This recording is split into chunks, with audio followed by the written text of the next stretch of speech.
when I think 10 days ago कि a girl jumped from a coffee shop in DHA और she fell on the roof of a car.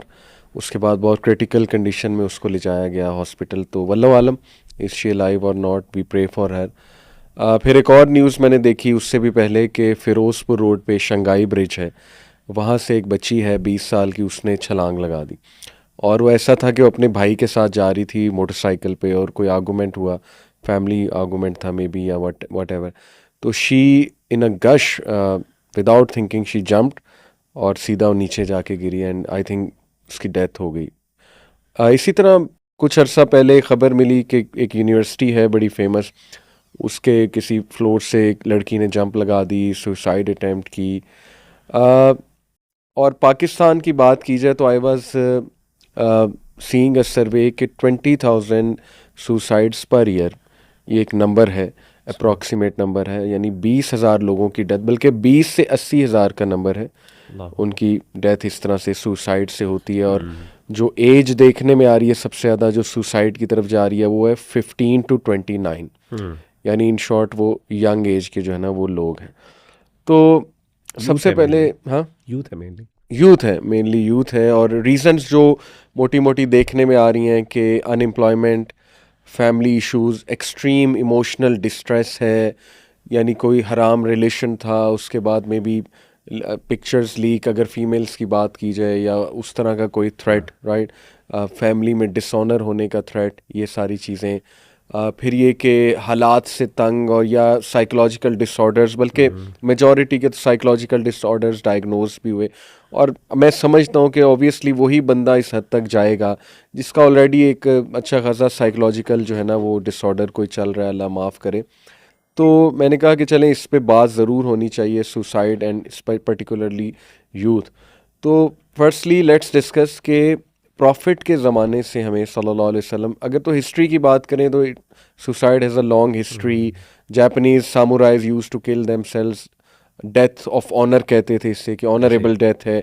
Even Buddhism में बहुत ही extreme जो इबादत है उसमें भी सुसाइड मिलती है निर्वाणा अचीव करने के लिए, कि बस आप अपने आप को कब्र के अंदर लिटरली दफन कर दो, स्लो डेथ मरो. बहुत ही वो एक्सट्रीम लेवल की उनकी इबादत है.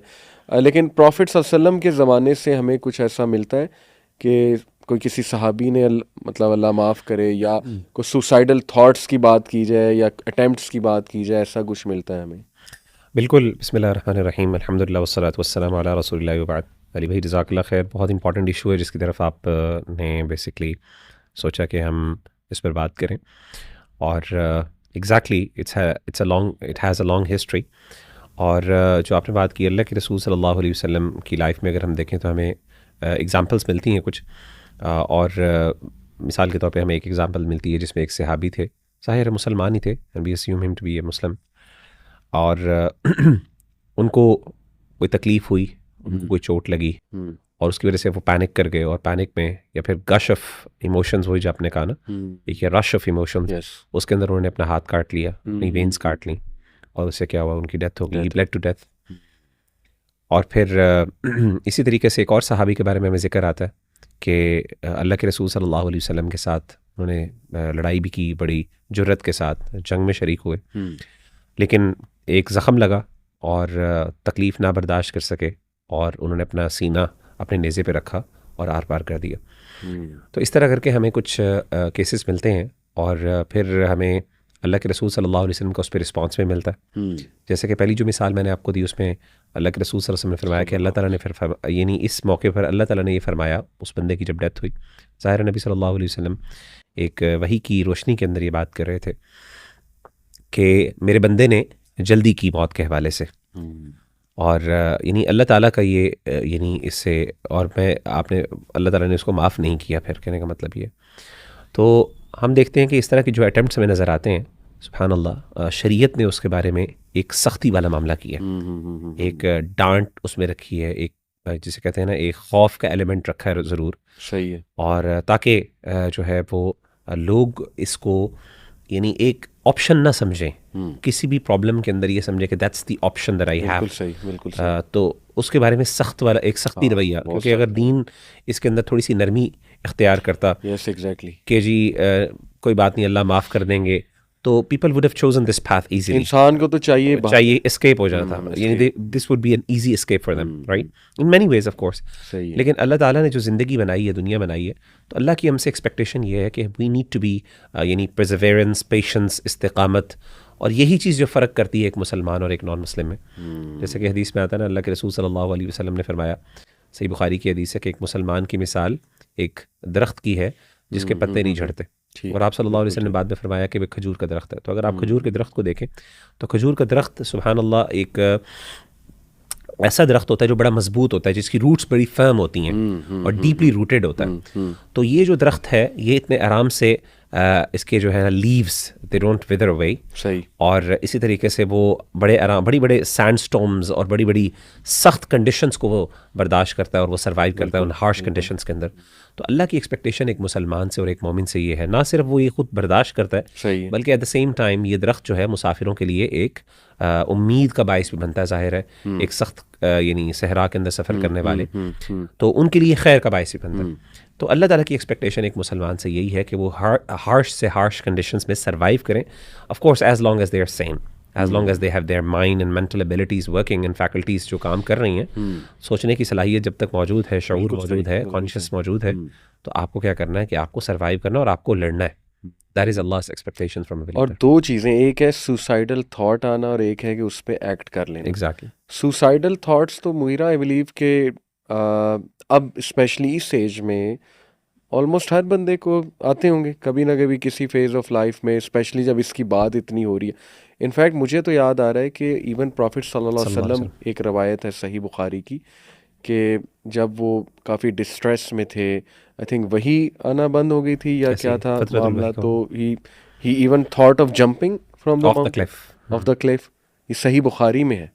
असल में अली भाई जो आपने बात की ना, सबसे पहले तो मैं अल्लाह के रसूल सल्लल्लाहु अलैहि वसल्लम के हवाले से जो बात आपको मैं बयान कर दूं। अल्लाह के रसूल सल्लल्लाहु अलैहि वसल्लम के हवाले से ये जो बात है ये सही बुखारी के अंदर मेंशन्ड है। और अच्छा, सही बुखारी के अंदर जो अहादीस है ना वो मुख्तलिफ नौयतों की हैं, और उलमा ने कैटेगराइजेशन उनकी की है, यानी कुछ ऐसी अहादीस हैं जो इमाम बुखारी रहमहुल्लाह ताला किसी दूसरी वजह की वजह से लेके आते हैं सपोर्टिंग एविडेंस के तौर पे बाज़ औक़ात, और ये वो तो उनमें से ये एक हदीस है, यानी इट्स नॉट द मेन, यानी एक होता है ना इमाम बुखारी रहमहुल्लाह की जो मेन हदीस है जिससे वो इस्तदलाल करना चाह रहे हैं, आम तौर पे ये हदीसें वो नहीं।